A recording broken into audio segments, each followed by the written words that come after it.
സാമൂഹ്യ പെൻഷൻ കൈപ്പറ്റിയ 1458 ഉദ്യോഗസ്ഥർക്കെതിരെ കടുത്ത നടപടിക്ക് സർക്കാർ. വകുപ്പുതല നടപടിക്കൊപ്പം പെൻഷൻ തുക പലിശ സഹിതം തിരിച്ചുപിടിക്കാനാണ് തീരുമാനം. വിധവ, വികലാംഗ പെൻഷനുകളാണ് ഉദ്യോഗസ്ഥർ അനധികൃതമായി കൈപ്പറ്റിയത്. സംഭവത്തിൽ തദ്ദേശ സ്ഥാപനങ്ങൾക്ക് വീഴ്ച പറ്റിയതായാണ് പ്രാഥമിക വിലയിരുത്തൽ. സാമൂഹ്യ പെൻഷൻ കൈയിട്ടുവാരിയ ഉദ്യോഗസ്ഥന്മാരെ പൂട്ടാനാണ് സർക്കാർ തീരുമാനം. പെൻഷൻ കൈപ്പറ്റിയ 1458 ഉദ്യോഗസ്ഥർക്കെതിരെയും നടപടിയെടുക്കും. പെൻഷൻ തുക പലിശ സഹിതം തിരിച്ചുപിടിക്കാനാണ് നീക്കം.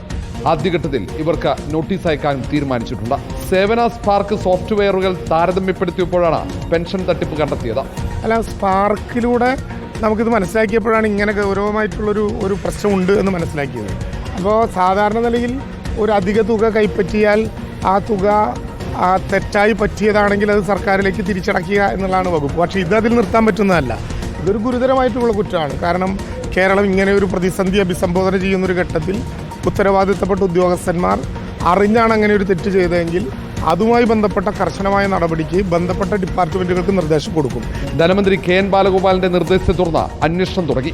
അനധികൃതമായി പെൻഷൻ കൈപ്പറ്റിയവരുടെ പട്ടികയിൽ കോളേജ്, സ്കൂൾ അധ്യാപകർ മുതൽ ലാസ്റ്റ് ഗ്രേഡ് സർവന്റ് വരെയുണ്ട്. പെൻഷൻ തട്ടിപ്പിൽ തദ്ദേശ സ്വയംഭരണ സ്ഥാപനങ്ങൾക്ക് വീഴ്ച സംഭവിച്ചതായാണ് പ്രാഥമിക വിലയിരുത്തൽ. തദ്ദേശ സ്ഥാപനങ്ങളാണ് പെൻഷൻ ഗുണഭോക്താക്കളുടെ പട്ടിക തയ്യാറാക്കുന്നത്. കൃത്യമായ പരിശോധന നടത്താത്തതാണ് പെൻഷൻ തട്ടിപ്പിന് വഴിയൊരുക്കിയതെന്നും പ്രാഥമിക അന്വേഷണത്തിൽ കണ്ടെത്തിയിട്ടുണ്ട്. റിപ്പോർട്ടർ, തിരുവനന്തപുരം.